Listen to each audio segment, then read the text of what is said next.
So, Soaring the Ancient Wyoming Skies. So, this is my PhD research into the bone cabin quarry pterosaurs of Wyoming. So, a few basics about the Morrison Formation. So, the Morrison Formation is a unit of rock that's very expansive in the western United States.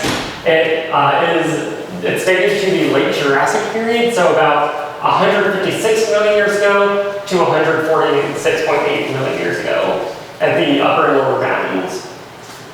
The most significant outcrops occur in Utah, Colorado, and Wyoming, but most of the western US have some outcrop of the Morrison Formation. Pterosaur remains, as Jeff mentioned at the very beginning here, are very rare and very scrappy. And so the species that are named from the Morrison Formation are named from very little material.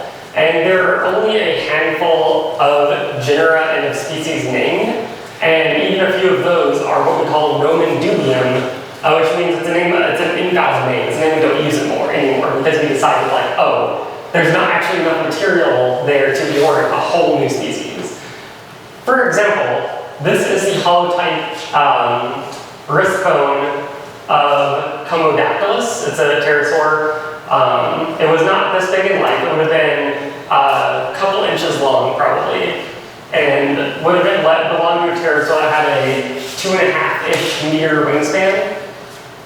But this single bone is what we named an entire species off of, just to give you a sense of what we can get away with in pterosaur research. We can name entire species off of a single bone, which I shouldn't say too much here because that's kind of what I'm doing.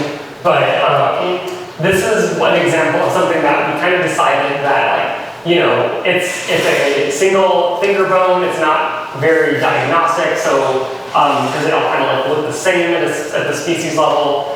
And so this might be an example of a Roman dubium. This is the holotype, getting even worse here. This is the entire holotype of a pterosaur called Lobopteryx. And again, this is somehow even worse of a specimen than the single finger bone. It's the smushed part of a brain case, and so you might be able to say, you can't name a pterosaur for that, and you're right. We've since decided that, this is not enough, but this was actually described back in the 1800s when people were really fast and loose with names. So a lot of species from that time have since been invalidated. This is kind of a brief overview in this chart of what pterosaur remains have been found in the Morrison Formation. And so you can see it's not a lot. So the bones that we've actually found are highlighted in white. And so it's a limb bone here, a finger bone here. Very, very fragmentary is the takeaway here. Extremely sparse remains. So the focus of my PhD research right now is into an early group of pterosaurs called the Ramphorhychidae. This might be something it might sound familiar to you because it's named after one of the most famous pterosaurs of all time, Ramphorhynchus from Germany. If you can name 4 or 5 pterosaurs, Ramphorhynchus is probably one of them. But this was a fairly diverse group. They were long-tailed, toothed pterosaurs that lived in the Jurassic period. They did not get into the Cretaceous period. They would have gone extinct before that time. They had long, skinny, spear-like jaws with a bunch of teeth. And this group traditionally contains 2 subfamilies. So here's where I'm going to take a short break and warn you that, so paleontology, as you might know, is full of jargon and lots of different names you have to memorize and anatomical terms you have to know. I'll try to make this as accessible as possible, but this is research I'm smack dab in the middle of. So what's easily where I'm oh yeah, of course you know this and this and this. That's not necessarily the case. But this group, this family, is traditionally broken down into 2 subfamilies. The subfamilies are the Ramphorhynchines, basically ones that are more similar to this guy, and the Scaphognathines. Here's a basic breakdown of the 2 groups. So Ramphorhynchines have very skinny jaws, a long, what we call a mandibular symphysis. So that's part of the lower jaw where the 2 dentary bones were actually fused for about 1/3 the length of the jaw. It'll make a lot more sense when you see a photo here in a second. They have quite a few teeth, at least 7 pairs in the lower jaw, and their humeri, the upper arm bones, are very distinct. They have kind of a distinct, they look like a little hatchet. Scaphognathines, on the other hand, are a bit more robust. They have broad-tipped jaws with fewer teeth, and the jaw had a very short mandibular symphysis rather than a long one. And their humeri, well, so this is the Ramphorhychidae humerus. So remember this distinct hatchet shape? It has this little squeeze on what's called the delta pectoral crest. Again, the terms aren't necessarily important for you to know, just know that Ramphorhychidae pterosaurs are kind of hatchet-shaped, whereas the Scaphognathines are more tongue-shaped, like this. So, the bone cavern quarry pterosaurs, there were 3 bones found. So there's the hollow type of Harpacognathus, which is a Scaphognathine pterosaur, and this is the part of the rostrum, or the upper jaw. And so this is, you can see a scale here, but it's about the size of my hand, and that is like the largest piece of Morrison pterosaur in existence that we know of. Just to give you a sense of how little material we have to work with and study. They also found a Ramphorhychidae mandible, which is this long bone here. And lastly, they found a large humerus that belonged to a Scaphognathine, which is that second group of more robust pterosaurs.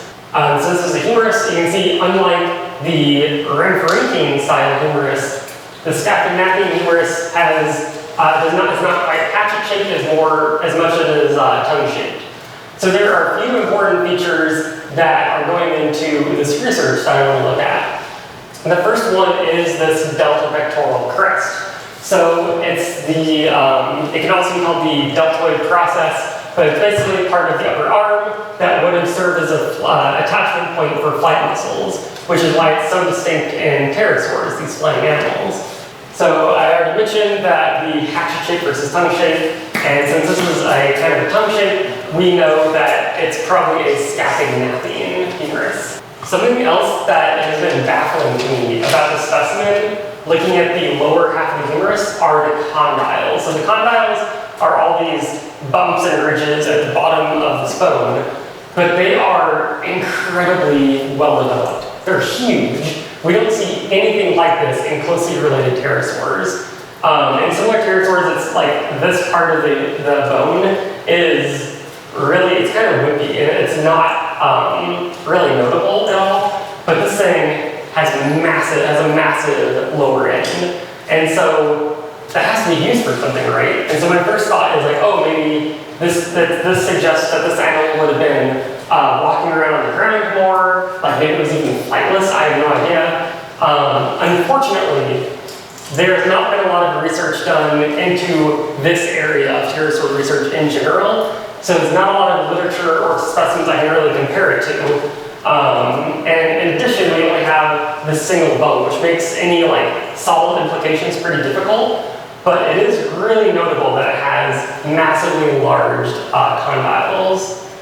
While we're at the lower end, the third really interesting feature of this is it's light easier to see an actual specimen, but it's basically a hole at the base of the humerus, and that appears to be a pneumatic foramen. What is that, you ask? So pterosaurs had a really interesting respiratory system, the way they breathed. They actually had air sacs and hollows in the bones themselves that while they breathed, they would have been getting a constant cycle of fresh air in their bones, which when you're a flying animal is really, really important. Birds do almost the exact same thing. However, while a lot of pterosaurs have this foramen, which is basically allowed air to get into the air sac of the bone, this is not a feature that's known in early pterosaurs. This is seen as a pretty advanced evolutionary trait, and so this would be the first pterosaur that this appears on, this early into their evolution. So what do we do with a single bone? So So we know that the specimen shares similarities to the Scaphognathines, and we can calculate the wingspan from this bone, and the wingspan of this individual would have been just over 2 meters, give or take. Could be a little more, could be a little less. But it was also found in close proximity to Harpactignathus, which remember is another Scaphognathine. And the wingspan of Harpactignathus from that single rostrum piece was estimated to be 2.5 meters. And so I looked at it and said, okay, well, it's a Scaphognathine. It has a pretty close wingspan to Harpactignathus. So at least for now, we are not, naming new species out of this, but just referring it to the already existing species, Harpactignathus, which gives us a little more information about this animal.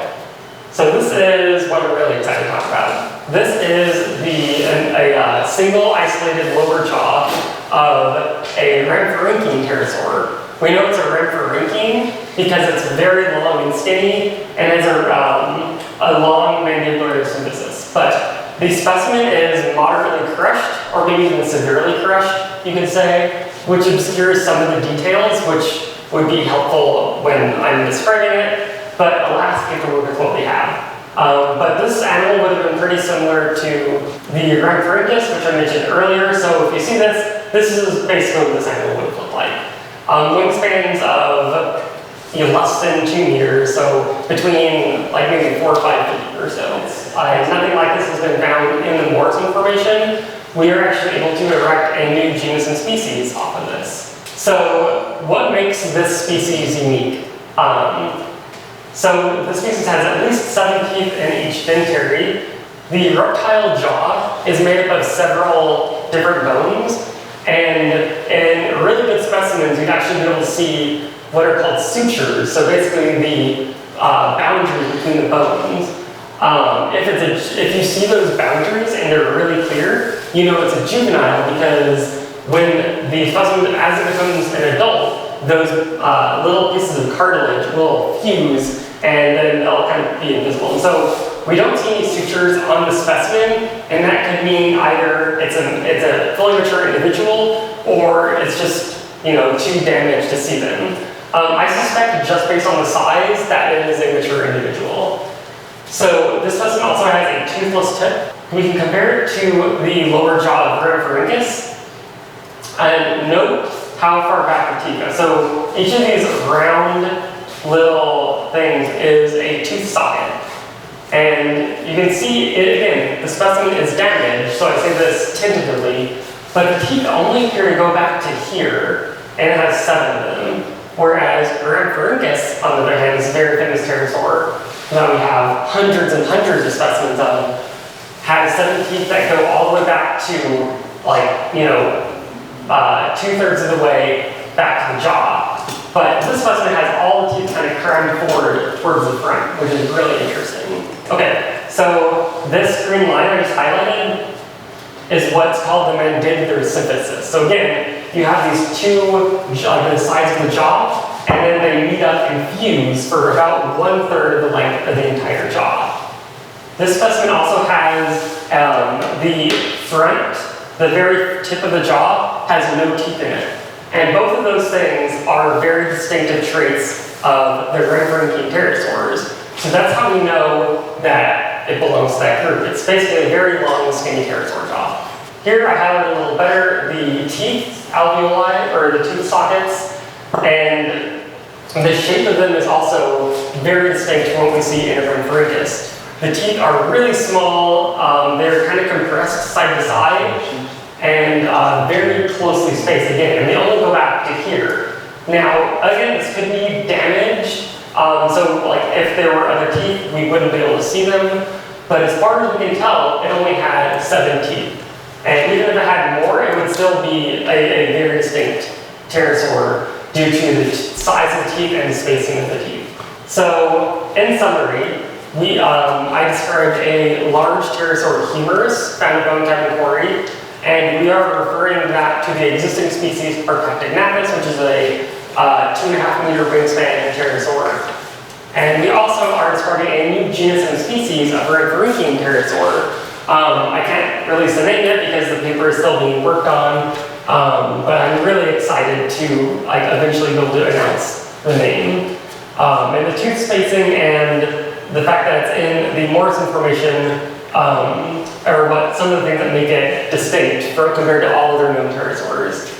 In fact, to be with the Pterosaur Curiosity Fund, there are a few pretty good resources that you can go to for more information. So the first is a book called Pterosaurs by Mark Whitten.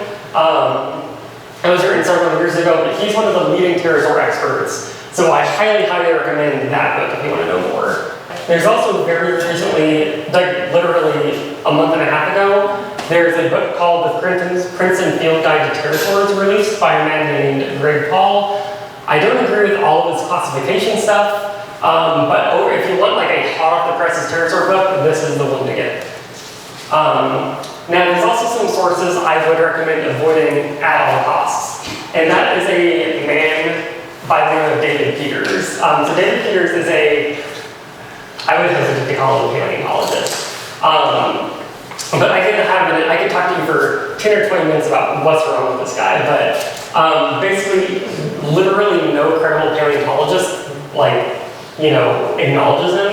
But unfortunately, he's very prolific. So if you go into Google and type even a relatively obscure species, his results are like half the things. So if you are looking into some of these species or any fossil species in general, avoid pterosaur heresies and reptile evolution. I would feel guilty if I didn't warn you about this guy because, again, he does pump out a lot of different things. And so that's what I have for you today, but I'm happy to accept any questions at this time.